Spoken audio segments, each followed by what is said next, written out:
Assalamualaikum warahmatullahi wabarakatuh.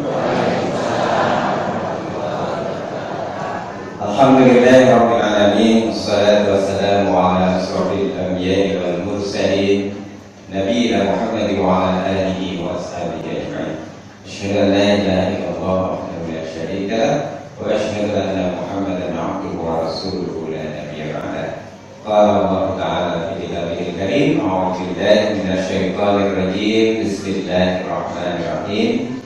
Ya ayyuhan nas, inna khalaqnakum min dzakarin wa untha wa ja'alnakum syu'uban wa qabaila lita'arafu. Inna akramakum 'indallahi atqakum. Innallaha 'alimun khabir. Sadaqallahu adzim. Bapak Ibu jamaah akad pagi yang dimuliakan Allah, pertama dan utama sekali mari kita sanjungkan puji dan syukur kita kehadirat Allah Subhanahu wa taala, Tuhan seru sekalian alam, yang hanya dengan izinnya pagi ini kita dipilih oleh Allah, dihadirkan oleh Allah di tempat yang mulia ini dalam keadaan sehat walafiat. Salawat dan salam semoga tetap tercurah dilimpahkan kepada panutan kita, junjungan kita Nabi Muhammad sallallahu alaihi wasallam beserta keluarga, sahabat dan mudah-mudahan kita umatnya. Amin ya rabbal alamin. Bapak Ibu, ini yang ketiga kali saya soal di hadapan Bapak Ibu sekalian. Sudah agak lama. Dan saya yakin juga materi yang dulu dan lupa. Masih ingat tentang kematian. Sebenarnya saya hari ini ingin melanjutkan tentang kematian, tapi momentumnya puasa. Nah, kita akan sedikit mengevaluasi diri kita. Kita umur berapa hari ini puasa? Kita umur ayo 17, 18, 19, 20. Pengen cepet-cepet bodoh. Hari ini kita masuk ke 9.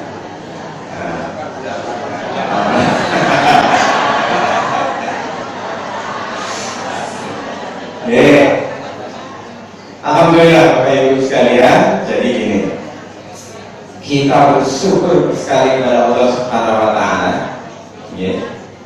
Karena kita itu dipilih oleh Allah di antara jutaan orang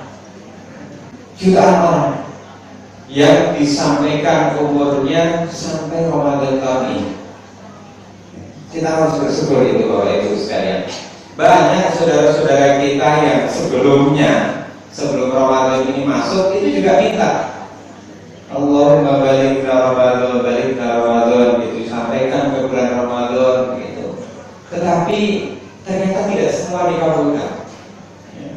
Ada yang beberapa bulan sebelum Ramadan diundur. Ada yang mendekati diundur juga. Bahkan ada yang besok tinggal Ramadan diundur.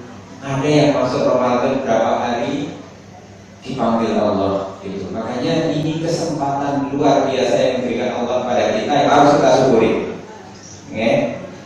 Karena Bapak Ibu sekalian, kita juga belum tentu nanti sampai Ramadan yang akan datang. Jangankan Ramadan yang akan datang, kita gak ada jaminan bisa menyelesaikan Ramadan tahun ini. Maka mari kesempatan emas ini, sisa waktu yang kurang lebih hanya beberapa hari lagi ini, monggo kita isi dengan amalan terbaik kita. Kita hadirkan kesadaran seolah-olah Ramadan ini adalah Ramadan terakhir kita. Kita hadirkan kesadaran seolah-olah ngaji ini ngaji terakhir kita. Sholat kita, wajib kita hadirkan kesadaran seolah-olah itu sholat terakhir kita. Sedekah kita, apalagi tarawih kita, itu kita mantapkan. Kita hadirkan kesadaran itu sehingga kita akan bersungguh-sungguh. Kan gak ada yang jamin Ibu, Bapak Ibu.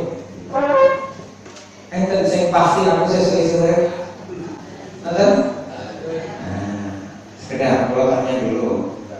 Apa ada di antara kita ini, Bapak Ibu sekalian semuanya, yang gak akan mati? Kira-kira itu juga sepakat nih, saya mati nih. Alhamdulillah. Nek ditari, mungkin dimundur, kira-kira itu nembe nopo. Karpe itu gini lagi sholat ke dino Jumat ke bulan Ramadan, gimana? Pas sujud ngoten, ada enak nek iso nyuwun itu seperti itu Bapak Ibu sekalian. Nah, ya kita boleh meminta. Silahkan Bapak Ibu meminta, mau wafat dalam kondisi apa itu kita boleh meminta. Ya. Nah, nek pantes-pantesan Bapak Ibu sekalian, pantes-pantesan ini Bapak Ibu kita semua ini dipundhut Allah itu ya sok pinten kira-kira. Kedengeran sih. Pokoknya yang penting sehat, umur dawa, aja tuwa.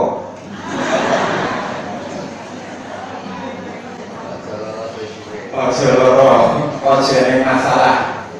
Nah, udah enak nih.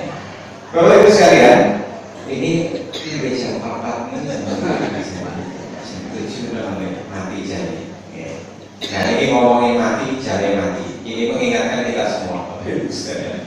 Nah Bapak Ibu sekalian, kita semua menjalani puasa, ujungnya adalah la'alakum tattaqun. Nah orang yang bertakwa itu nanti balasannya di mana Bu? Surganya Allah Subhanahu wa Ta'ala. Nanti Ibu Bapak bisa baca ayatnya, bisa baca surat At-Tur mulai dari ayat 17 sampai 28. Itu bagaimana orang mutakin itu tempatnya di mana dan mendapatkan fasilitas apa saja. Ya. Terus kemudian juga di An-Naba itu juga ada innal muttaqina mafaza dan seterusnya. Gitu. Nah itu adalah kenikmatan-kenikmatan yang akan kita dapatkan dan insya Allah Bapak Ibu semuanya termasuk yang itu.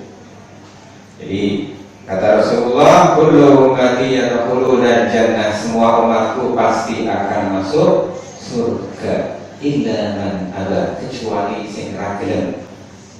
Ternyata ada yang enggak mau. Siapa yang semua yang enggak mau masuk surga? Sing taat kepadaku itu masuk surga, yang tidak taat kepadaku dia nggak mau masuk surga. Nah, insya Allah Bapak Ibu semuanya taat kepada Allah dan Rasulnya dan menjadi ahli surga.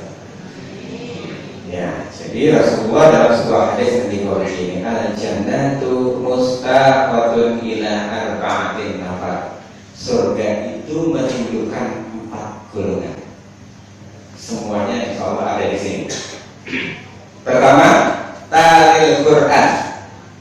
Tadi sudah dibaca, sudah dibuka dengan kita membaca Al-Quran. Orang yang membaca, mempelajari, mengajarkan Al-Quran itu salah satu golongan yang dirindukan surga. Pertama ini Bapak Ibu masuk insya Allah.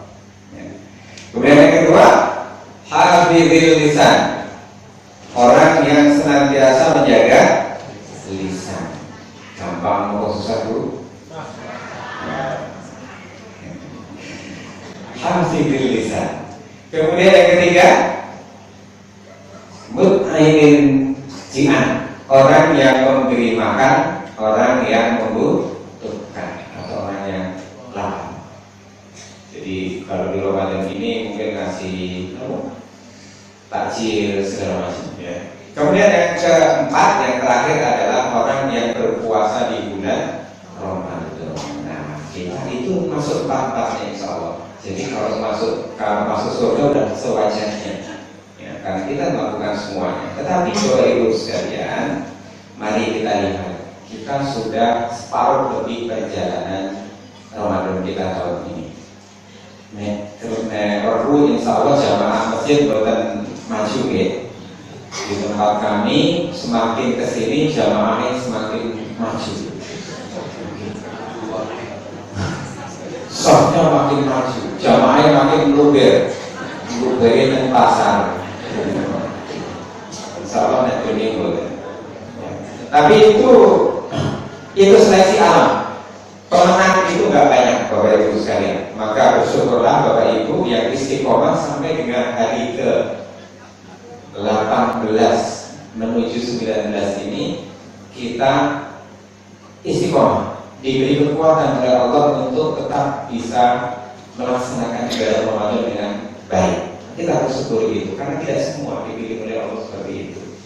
Nah, Bapak Ibu sekalian, suatu ketika Rasulullah SAW berdialog dengan para sahabatnya. Beliau bertanya kepada para sahabatnya, "Atadruna manil muflis?" Apakah kalian tahu siapa orang yang bangkrut? Kemudian para sahabat itu mengatakan, "Al-muflisu minna la dirham wala mata." Orang yang bangkrut di antara kami itu yang tidak punya uang dirham dan juga tidak punya harta benda yang lain. Kemudian sahabat yang lain ngomong, enggak gitu. Bangkrut itu orang yang jualan dagang, dagangannya habis, nggak balik modal, itu bangkrut. Gitu. Nah, kemudian Rasulullah melanjutkan, orang yang bangkrut itu adalah orang yang nanti pada hari kiamat, ya'ti yaumal qiyamah bisolah, dengan sholatnya, kemudian dengan shaumnya, kemudian dengan zakatnya, gitu.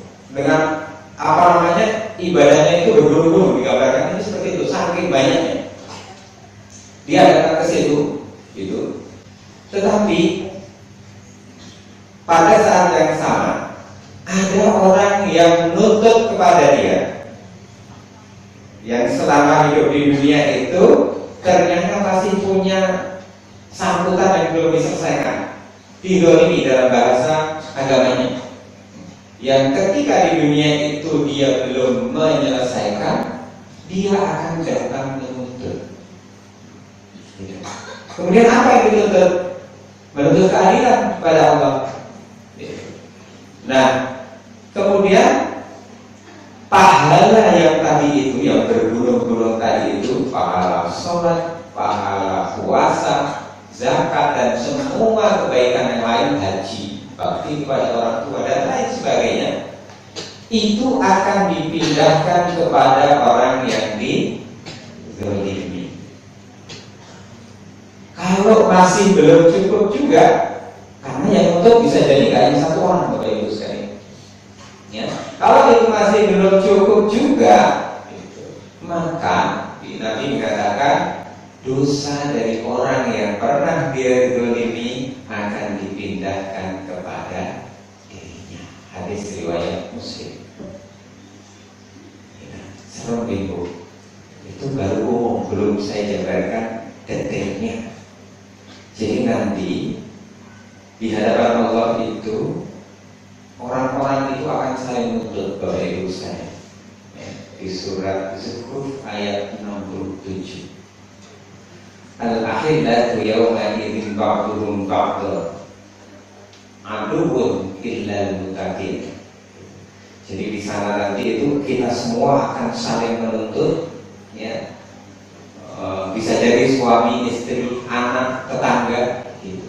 Kecuali orang-orang yang bertakwa. Puasa ini kita berlatih untuk itu. Nah, kemudian apa kezaliman apa yang membuat kita itu nanti bisa bangkrut di hadapan Allah Subhanahu wa Ta'ala? Ya, di situ disebutkan pertama, orang yang suka mencela, mencaci, ghibah. Ini buatan, insya Allah orang-orang seperti itu ada. Soalnya lagi ngaji. Ghibah itu sesuatu yang oleh orang banyak dianggap enteng saja, biasa saja. Jadi ini bahayanya Bapak Ibu sekalian. Tadi orang yang dihibahi itu tidur di rumah Antam, itu. Terus yang dihibahi lagi ngaji, pahalanya pindah ke yang lagi di rumah. Makanya akan bangkrut. Hibah, mencela, mencaci maki, nopo melih itu, opo sidik di itu, opo sidik di komentari, kayak netizen sekarang. Maka apa dikit di komentari, dicari-cari salahnya, negatifnya dan lain sebagainya. Ya. Jadi 4 dosa ini, Bapak Ibu sekalian, semuanya berkaitan dengan sama. Makanya hati-hati. Nanti di hari kiamat, kata awal yuhasabu bil 'abdi yaumil qiyamah as-shalah, itu yang paling populer. Amal pertama yang akan dihisab di hari kiamat itu adalah salat. Tetapi amal yang pertama akan diputuskan adalah masalah kezaliman dengan sesama. Makanya ini berat Bapak Ibu sekalian. Ya. Ghibah, mencela, mencaci, itu kelihatannya enteng menurut kita, tetapi ternyata berat timbangannya di hadapan Allah Subhanahu wa Ta'ala. Sampai kan ada ayatnya, wailul likulli humazatin lumazah. Sungguh celaka orang yang kerjaannya itu mencaci dan mencela, mencela dan mencaci maki. Itu dulu di zaman Rasulullah itu asbabun nuzulnya ada seorang namanya Umayyah bin Khalaf, itu yang kerjaannya setiap hari mencela, mencaci gitu. Gara-garanya apa? Dia merasa dia itu punya kelebihan, dia dikasih harta lebih, kemudian memandang rendah ke yang lain. Hati-hati Bapak Ibu sekalian ya dengan sikap yang satu ini. Ya. Al-muslimu man salima al-muslimina min lisanihi wa yadihi. Orang muslim itu yang orang lain selamat dari lisan dan tangan. Selamat dari lisannya dari apa? Dari tadi ghibah, fitnah, terus mencaci, mencela, maidu, itu. Kemudian dari tangannya apa? Mengambil hak orang lain dan lain sebagainya. Ya, jadi yang pertama disebutkan di hadis itu adalah yang bisa menghancurkan, yang menjadikan kita bangkrut adalah masalah fitnah, ghibah, mencaci, mencela. Kemudian yang kedua fitnah. Fitnah ini dikatakan di Quran lebih berat dosanya daripada membunuh. Terus fitnah lebih kejam dari pembunuhan. Wal fitnatu asaddu minal qatl. Quran yang bilang saking berbahayanya fitnah ini. Bapak Ibu sekalian, orang yang difitnah misalnya terus kemudian mati, meninggal, kemudian yang memfitnah belum sempat meminta maaf, maka itu nanti akan di hadapan Allah akan meminta keadilan. Ini hal yang kita akan kecil. Kita itu kadang-kadang Bapak Ibu sekalian, kalau sudah gosip, ya asal sudah dimulai iki orang rasani yo, ampun biasanya terus terus cerita tentang seseorang itu seolah-olah lebih tahu dari yang ngelakoni. Kadang-kadang kita seperti itu. Padahal orang yang melakukan sesuatu itu pasti ada niat, dan kita nggak pernah tahu niat seseorang melakukan apa. Pasti ada sebab musababnya, dan itu juga nggak mungkin disikain orang ini. Ngertinya kita orang itu melakukan ini terus dihakimi, hati-hati Bapak Ibu sekalian ya. Yang kedua yang mengakibatkan kita bisa jatuh dalam kebangkrutan. Al-Quran mengingatkan ke kita banyak sekali Bapak Ibu ya. Di antaranya adalah di surat Al-Hujurat ayat 11. Ya ayyuhalladzina amanu la yaskhar qaumun min qaumin asa asa ayakunu khairan lahum. Jadi hai orang-orang yang beriman, janganlah suatu kelompok kalian mengolok-olok kepada kelompok yang lain. Bisa jadi yang kalian olok-olok itu lebih baik.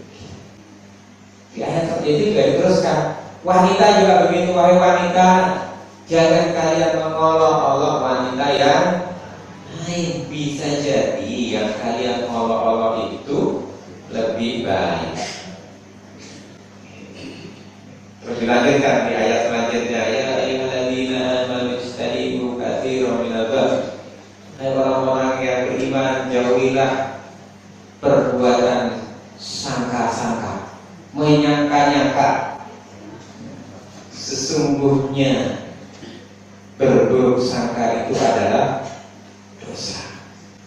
Dan di situ dikabarkan, apakah kamu senang mau kalau kamu itu makan daging bangkai saudaranya sendiri? Dikabarkan begitu. Sehingga ketika Isra Mi'raj itu Nabi dinampakkan bagaimana akibat dari orang-orang yang suka ghibah, suka gosip, suka memfitnah, makan daging busuk, disediakan daging segar, sudah terhidang enak, tapi di situ dia memilih daging yang busuk dia makan. Itu adalah orang-orang yang selama hidupnya dia memilih untuk sering gosip, sering fitnah. Alhamdulillah, mudah-mudahan kita semuanya terhindar dari itu. Kemudian yang ketiga, berarti yang ketiga adalah mengambil hak orang lain. Mengambil hak orang lain. Hak itu bisa yang melekat dalam diri kita, kehormatan kita, atau hak yang berupa harta benda. Misalnya sebuah jabatan harusnya ini diberikan kepada A, sudah memenuhi semua syarat, tetapi karena nggak suka, dipindah ke yang lain. Atau misalnya jualan curang, itu juga mengambil hak orang lain, mengurangi timbangan.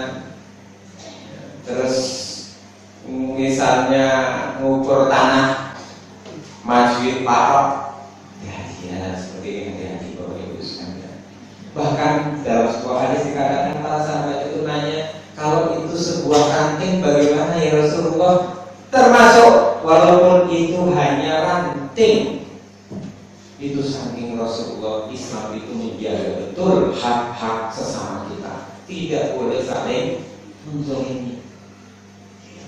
Jadi semuanya nanti itu jemaah sekalian, Bapak Ibu sekalian, akan dibukakan semuanya, nggak ada yang tertutup.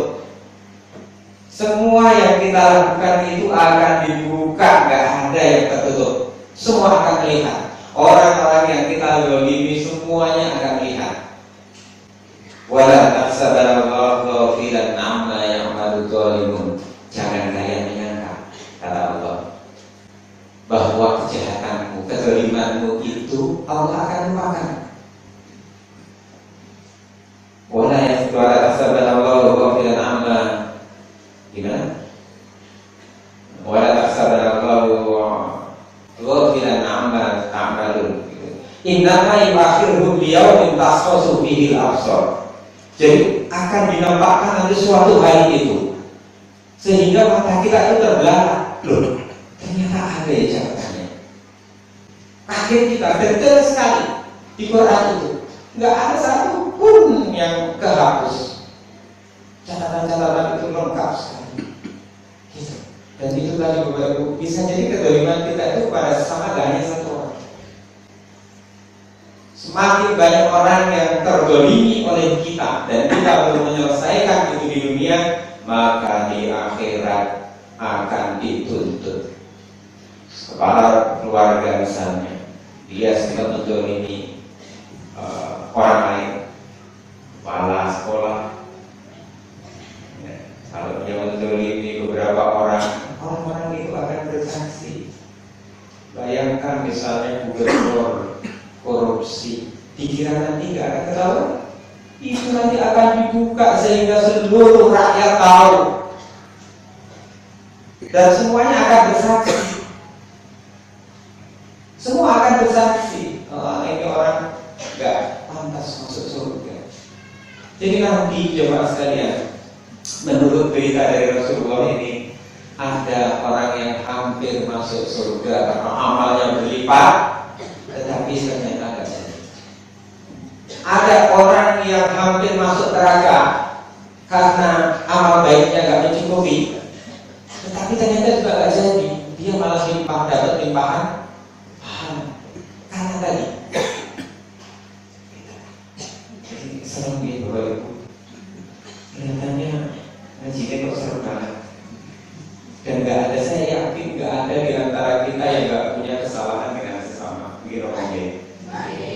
Kita banyak-banyak istighfar. Kalau masih ada kesempatan kita meminta maaf, minta maaf, kembalikan kami.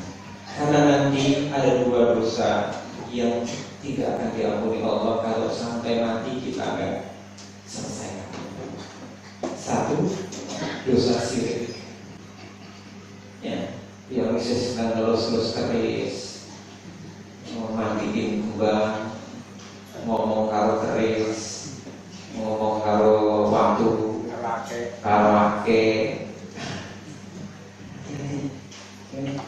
Hati-hati hidup kita nggak lama. Nek Allah kerso itu tak rampung.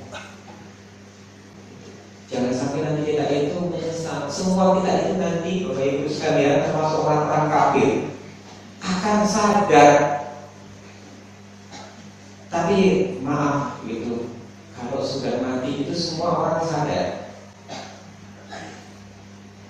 Jadi di Quran surat Al-Rum itu dikatakan, "Lau kunna nasma'u aw nasilu ma kunna fi ashabis sa'id." Jadi coba kalau dulu itu aku dengar nasihat, ya, aku mengikuti nasihat-nasihat yang baik-baik itu, nyesel nih, aku nggak akan ada di sini. Jadi kita semuanya akan sadar. Maka Bapak Ibu, selama waktu masih diberikan oleh Allah kepada kita, untuk kita selesaikan. Jangan sampai kita membawa dua dosa ini. Satu, syirik, satu-satunya dosa yang tidak akan diampuni oleh Allah. Yang kedua, dosa dendam terhadap sesama, beli terhadap sesama, termasuk orang yang bermusuhan pun. Di Islam itu ngatur orang itu boleh menghajar, istilah hajar, memboikot neng-nengan itu hanya boleh berapa hari? 3 hari. Itu lebih dari 3 hari kata Rasulullah. Kalau nggak baikan, orang itu akan celaka. Lebih dari 3 hari akan celaka. Kok bisa celaka ya Rasulullah? Iya. Orang yang bermusuhan, yang nggak bertegur sapa lebih dari 3 hari itu, kemudian misalnya salah satunya mati, belum sempat minta maaf, itu dikatakan Rasulullah akan celaka. Kok bisa? Iya. Jangankan mati, hidup saja ketika belum memaafkan lebih dari 3 hari. Kata Rasulullah, setiap kali amalnya dilaporkan kepada Allah oleh malaikat kita ini, kata Allah, dua orang ini amalnya tunda dulu, nggak diterima laporannya. Sampai kata Rasulullah, kata Allah itu keduanya itu berbaikan. Oke, sekali lagi Bapak Ibu sekarang, ternyata hak sesama ini sungguh luar biasa. Ya. Suatu ketika datang kepada Rasulullah 2 orang yang sedang berselisih bersengketa, Bapak Ibu sekalian. Satu, masing-masing membawa bukti dan saksi serta argumentasi tentang yang diperselisihkan itu. Wah, masing-masing di hadapan Rasulullah membela diri. Setelah mendengar argumentasi dan melihat bukti dan saksi, akhirnya Rasulullah memutuskan si A sebagai pemenang dari perkara ini. Tetapi sebelum membubarkan forum itu, kemudian Rasulullah bersabda begini, ketahuilah, aku sudah memutuskan perkara ini, tetapi ketahuilah bahwa keputusanku ini tidak akan merubah yang halal menjadi haram dan yang haram menjadi halal. Siapa saja yang mengambil yang bukan haknya, maka sungguh dia sudah menyiapkan tempatnya di neraka. Itu kaitannya dengan mengambil hak orang lain. Jadi Bapak Ibu sekalian tidak bisa bayangkan nanti di sana slide kehidupan kita, video kehidupan kita itu akan dibuka semua. Tidak ada yang tertutup. Di sini mungkin kita bisa memenangkan perkara karena kepandaian kita bersilat lidah. Bisa kita saksikan, hadirkan saksi palsu, bukti-bukti kita bisa kita rekayasa, tetapi di hadapan Allah tidak bisa. Ya. Kemudian yang berikutnya, yang keempat, yang membuat manusia itu menjadi bangkrut adalah membunuh. Ya, membunuh. Termasuk hal pertama yang akan diputuskan oleh Allah nanti adalah perkara pembunuhan ini. Ya. Di Quran kita itu di Islam sungguh luar biasa menjaga kehidupan Bapak Ibu sekalian. Man qatala nafsan bi ghairi nafsin aw fasadin fil ardh faka'annama qatala an-nasa jami'an. Siapa saja yang membunuh satu nyawa tanpa alasan yang dibenarkan, kata Allah, seperti membunuh manusia seluruhnya. Tapi sebaliknya, siapa yang menjaga, memelihara kehidupan satu orang saja, yang menyelamatkan nyawa satu orang saja, kata Allah, seperti menyelamatkan nyawa orang banyak. Bapak Ibu sekalian, terakhir kemarin ada kasus di Banjarnegara. Dukun, ngaku dukun iso menggandakan uang. Jangan saiki, ya saya percaya ngomong. Lah nek iso menggandakan duit, mesti gawe itu wis sugih berarti. Lah wong sing ngaku iso menggandakan aja ya hidupnya kayak begitu gitu. Kemarin ketemu 14 orang yang dibunuh, titip duit jadi ini akan digandakan. Ditanya udah berbulan-bulan kok enggak berhasil, karena terus didesak akhirnya dibunuh. 14 orang Pak, nyawa kelihatannya nggak ada harganya. No, yang seperti ini Bapak Ibu sekalian, jangan bermimpi untuk masuk surganya Allah Subhanahu wa ta'ala, kecuali nanti Allah alam itu hak prerogatifnya Allah Subhanahu wa ta'ala. Bagaimana?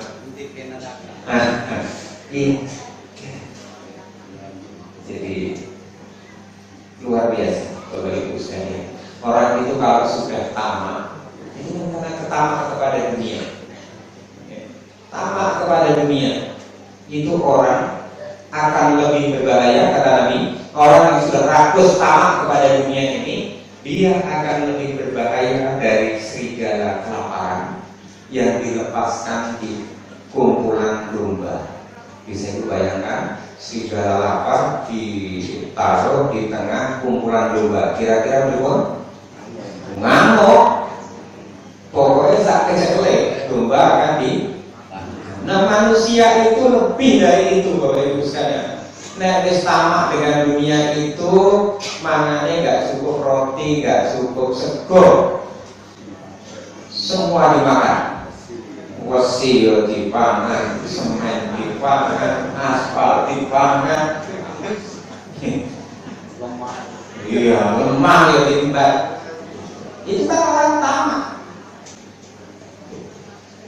Dan Bapak Ibu sekalian, 4 tadi itu. Nomor mawon Bapak Ibu. Ayo. 1. Riba, mencela, fitnah. Terus mau mulai fitnah yang kedua. Yang ketiga, ngambil hak orang lain, terus apa boleh? Membunuh orang yang tanpa alasan yang dibenarkan. Itu semua Bapak Ibu sekalian bermuara dari penyakit hati. Penyakit hati. Dan Ramadan ini mengajarkan kita untuk mengelola itu.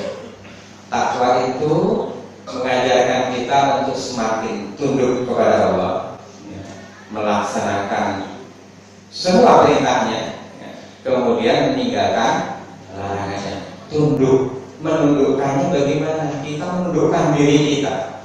Hakikat puasa itu imsak, menahan. Jadi kalau kita mau marah, tahan. Bukan marah kalau kita gawat orang. Enggak begitu. Marah kita menahan diri, menundukkan ego kita, menundukkan nafsu kita, sehingga outputnya itu kita di hadapan Allah kita semakin rendah diri. Kita nggak ada apa-apanya. Mau jabatannya sekarang kayak apa gitu, hartanya segede apapun, di hadapan Allah nggak ada bedanya. Jadi semakin kita merendahkan diri kita di hadapan Allah Subhanahu Wa Taala dan kepada sesama, puasa ini mengajarkan kepada kita untuk semakin rendah hati. Karena Bapak Ibu sekalian, kelebihan yang diberikan Allah kepada kita itu bisa jadi malah jadi pintu masuk kelemahan kita. Alkisah Bapak Ibu sekalian, di zaman Rasulullah itu punya sahabat istimewa. Istimewanya dua. Sahabat ini istimewa pertamanya, keimanannya sangat kuat. Di antara para sahabat dia termasuk orang yang menonjol keimanannya. Keistimewaan kedua, orang ini miskin, jelek, kulitnya hitam, nggak punya rumah, tidurnya hanya di emperan masjid. Di mana saja dia tidur. Tapi anehnya, ini menjadi salah satu sahabat kesayangan Nabi. Namanya Sa'ad Al-Aswad. Disebut Al-Aswad karena badannya hitam. Gitu. Ini orang istimewa. Kisah ini benar-benar menginspirasi kita semuanya, Bapak Ibu sekalian. Suatu ketika saat bertanya kepada Rasulullah, ya Rasulullah, demi Allah, aku sudah bersaksi bahwa Allah adalah Tuhan dan Engkau adalah utusannya. Aku ingin bertanya kepadamu, kenapa orang salah? Apakah buruknya rupaku, hitamnya kulitku, dan miskinnya aku ini menghalangi aku masuk surga? Kata Rasulullah, demi Allah tidak, wahai Sa'ad. Hitamnya kulitmu, buruknya rupa, dan miskinnya seseorang itu tidak akan menghalangi dia masuk surga, asalkan dia taat kepada Allah dan Rasulnya. Ada apa wahai Sa'ad? Saat ini pemuda, Bu. Pemuda sudah cukup umur, pengen nikah. Terus dia bilang begini, ya Rasulullah, aku sudah berapa lama di sini? Sudah beberapa lama. Selama di sini itu aku sudah mencoba melamar anak gadis dari sahabat-sahabat yang ada di sini, tapi semuanya nolak. Kita tiba-tiba nek dilamar kali pemuda ngeten iki kita ditapa wis miskin, elek, hitam, soalnya walaupun seseorang apapun. Kira-kira menerima yang begitu, apa yang datang bawa Rubicon ning duitnya jelas. Pilih yang Rubicon duitnya jelas, manusia. Kemudian Rasulullah mencari sahabat, salah satu sahabat. Anaknya nggak dilamar, Amr bin Wahab ini misalnya. Dia ini punya anak gadis, cantik cerita, solehah, cerdas. Ternyata dia nggak ada di hadapan Rasulullah. Kemudian Rasulullah minta saat-saat, kamu pergilah ke rumahnya Amr. Bilang kepada Amr, kalau aku akan nikahkan engkau dengan putrinya. Wah, seneng lah saat, gitu kan? Itu perintah Rasulullah. Dalam pikirannya dia, kalau taat kepada Rasulullah itu surga, kan gitu. Maka bergegas dia ke rumahnya Amr. Ketok pintu, Assalamualaikum. Terus Dari dalam menjawab, dengan ramah menjawab, waalaikumsalam, siapa di luar? Aku utusan Rasulullah. Oh, tunggu sebentar. Masih dengan suara yang ramah. Begitu pintu dibuka, jeng. Itu. Apa yang terjadi, Bapak Ibu sekalian? Wajah Ammar si tuan rumah itu langsung berubah. Yang tadinya suaranya ramah dari dalam, dia langsung bertanya, ada apa kamu di sini?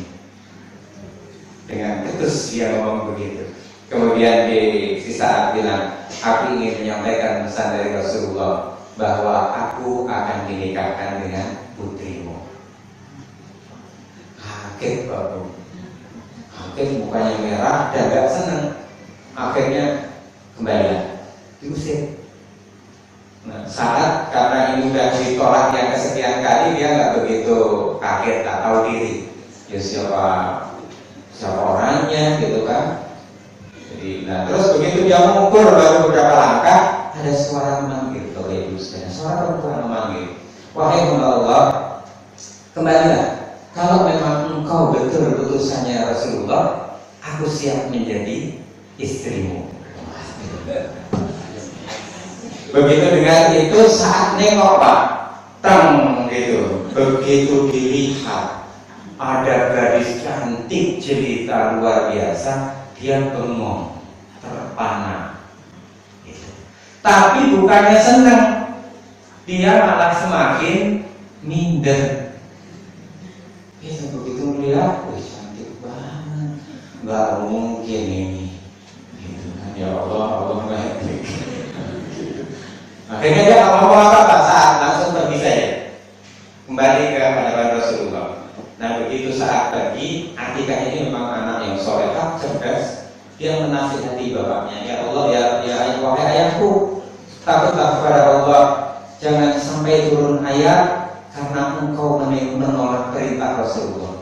Kemudian Atikah ini membacakan surat Al-Ahzab ayat 35 atau 36. Tolong dicek Pak.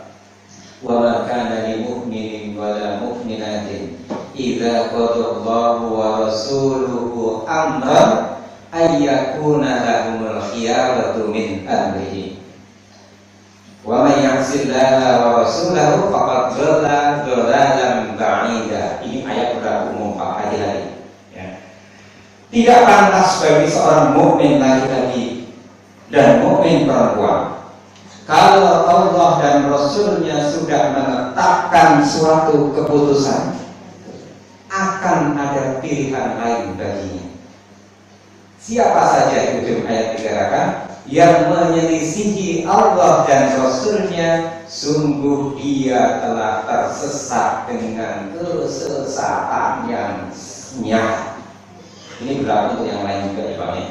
Tentang ibadah, tentang yang lain-lain, kembalikan kepada Allah dan Rasulnya. Jangan gali-gali diri. Kita tersesat jauh kalau tidak mengikuti itu. Mendengar nasihat itu namanya orang beriman Pak. Begitu dinasihati sadar bapaknya, maka kemudian dia menyusul sampai dia pada Rasulullah. Ditanya kepada Rasulullah, wahai Ammar, apa benar engkau menolak lamarannya Sa'ad? Benar ya Rasulullah, tapi ya, aku mohon ampun, aku tidak tahu. Dia beralasan, padahal tadinya nolak benar. Gitu kan? Aku tidak tahu, aku kira dia bohong. Ya.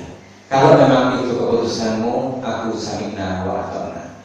Akhirnya singkat cerita, Bapak Ibu sekalian, saat itu juga menikahlah Sa'ad al-Aswad ini dengan putrinya Ammar. Mas kawinnya diberikan langsung oleh Rasulullah. Ya. Tentu pernikahannya si anaknya nggak di situ, anaknya di rumahnya, kan ada bapaknya di situ. Nah, kemudian selesai akad nikah, Rasulullah menghimbau kepada saat ini kamu sudah menikah, wis mulio, kauli istrimu. Kira-kira nek kita nek bapak memang nggak. Hati-hati bener nih. Hati-hati.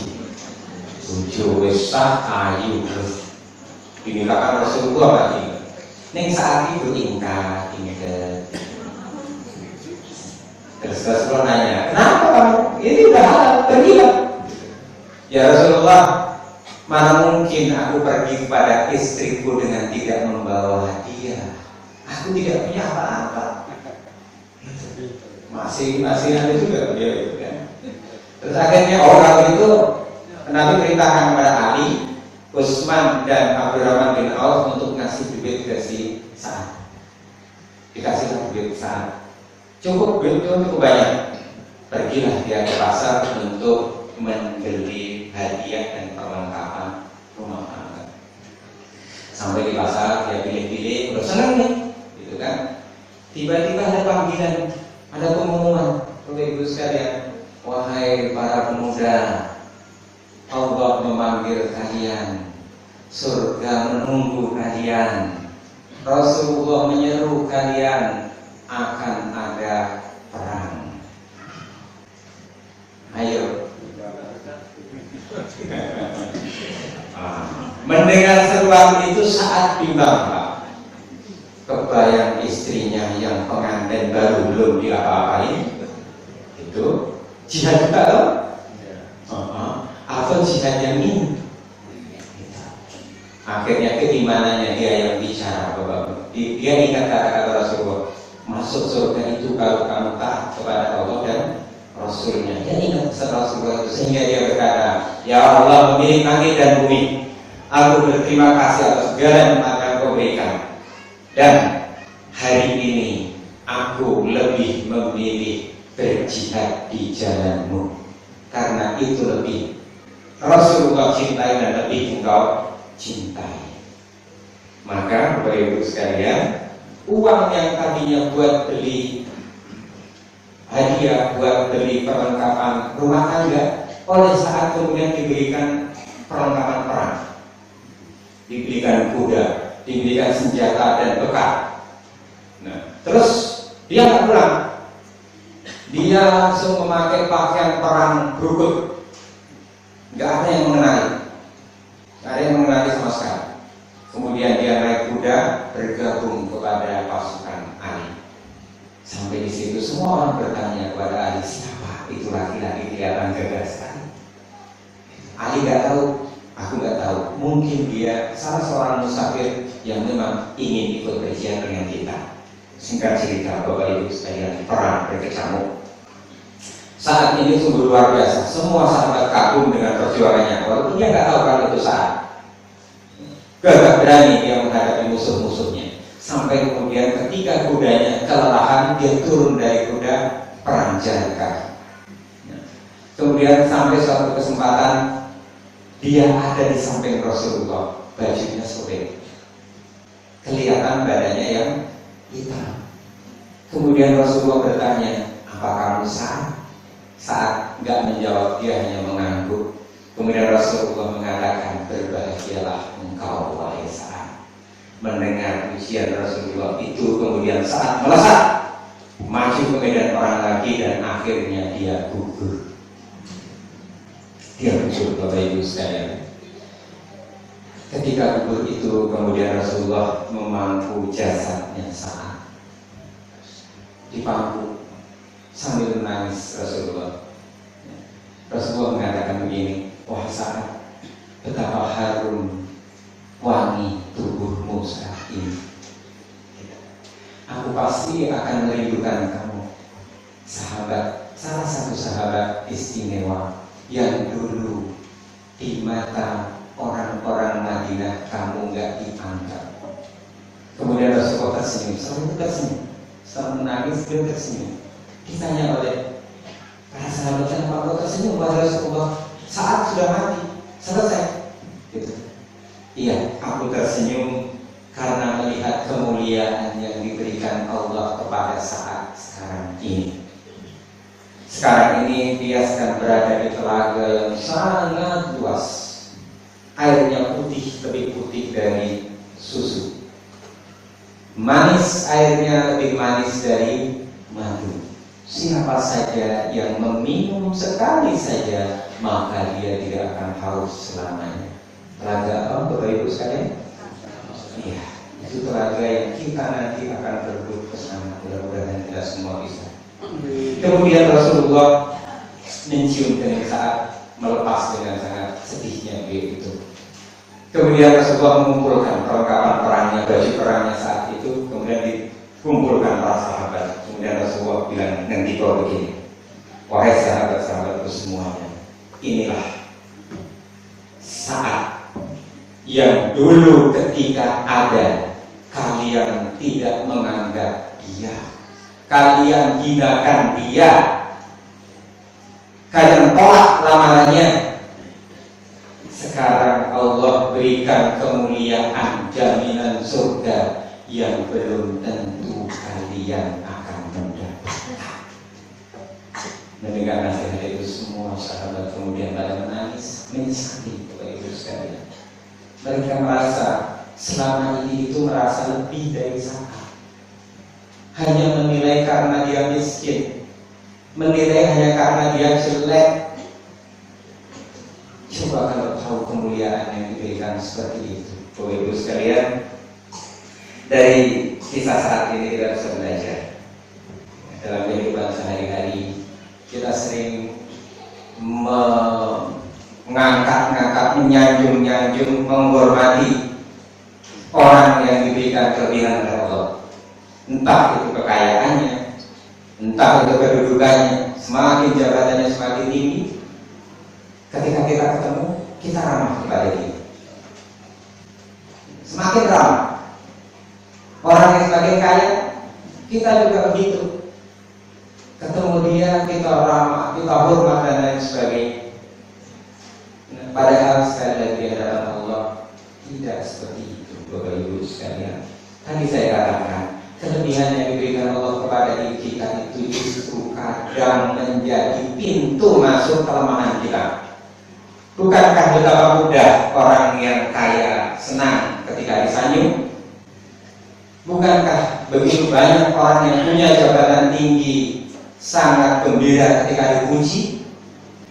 Orang yang dikasih ilmu senang ketika dia dihargai, dipuji juga. Dan begitu dia senang, maka pintu keburukan itu akan langsung datang, yang itu penyakit hati kita, riya. Jadi mari Bapak Ibu sekalian, kita jaga hati kita itu dari penyakit hati, terutama yang 3. Pertama adalah hasad, yang kedua adalah riya, yang ketiga adalah ujub. Ini adalah pintu keburukan yang bisa menerpa siapa saja. Hasad itu senang melihat orang lain susah, susah melihat orang lain senang. Hasad ini, iri dengki ini biasanya orangnya pengamat dan pemikir. Tetangganya punya motor baru, diamati, akhirnya meriang. Terus tetangganya tiba-tiba bisa beli mobil, mau dipikir kerjaan luar negatif, kuwi mesti korupsi. Oh, gaji itu semene kok iso tuku mobil. Dipikir terus gitu, akhirnya stroke. Terus tangganya itu iso bangun rumah yang tadinya biasa iso dari gedung bagus, dipikirin, diamatin, terus dipikirin seperti itu, akhirnya malah serangan jantung, mati. Makanya orang yang hasad itu termasuk orang yang sakiyun di dunia, sakiyun di akhirat. Sengsara dunia, sengsara akhirat. Dunianya mungkin dia punya banyak gitu, tetapi itu gak buat bahagia. Orang dengki itu gak boleh ada orang lain lebih dari dirinya. Nah, orang dengki, serai, apa mana? Jenis itu. Riya. Itu tadi Bapak Ibu. Orang riya itu cirinya ketika di tempat ramai begini dia bagus banget. Apalagi misalnya gini, nyumbang, terus di antara yang lain dia nyumbang, yang lain hanya 100.000, dia 200.000, dipuji, alhamdulillah, bapak baik banget ya, gitu. Ditambahin itu. depan orang banyak. Kalau dipuji di depan orang banyak, dia makin bagus. Tetapi kalau sendiri, dia kelihatan asli. Itu orang riya. Riya itu pengen dilihat, pengen dipuji, dan seterusnya. Ini disebut syirik kecil. Amal yang dilakukan seperti itu tidak akan membawa kebaikan apa-apa. Ingat ya, kisah seorang mujahid mati di medan perang, tetapi ternyata dia dimasukkan ke neraka. Itu hadis sahih, Abu Hurairah bercerita sambil menangis terseduh. Ada orang mati syahid, ya kan gini, di hari kiamat nanti itu orang yang dipanggil pertama orang yang mati syahid. Ditanya oleh malaikat, apa yang kamu kerjakan sehingga kamu akan dimasukkan di surga?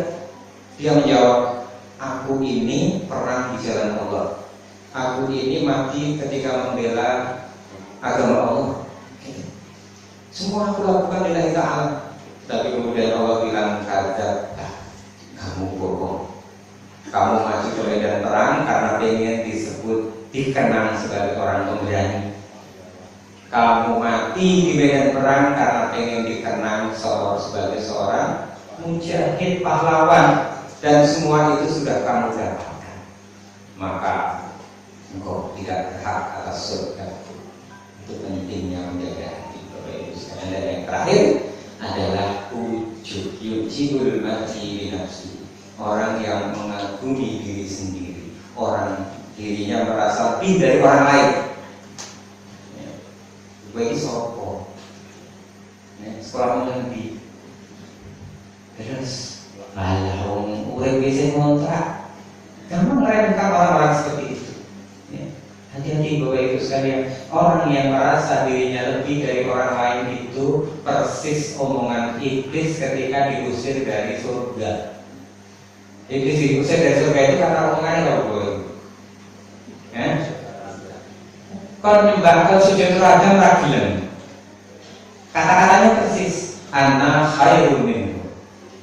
Aku pilih HP timbangannya Adam. Jadi kalau ada di antara kita yang merasa lebih baik dari orang lain, itu adalah Bapak Ibu sekalian, monggo jawab sendiri.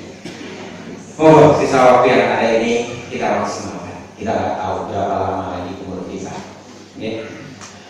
Kita perbaiki hubungan kita dengan terutama lingkup terkecil kita dulu, suami, istri, anak, tetangga, dan sekitar kita. Kita jaga betul hak-hak sesama ini, karena kita Allah mengatakan begini, kita lebih baik datang kepada Allah dengan banyak dosa kepada Allah dibanding sedikit tapi dosa kepada sesama.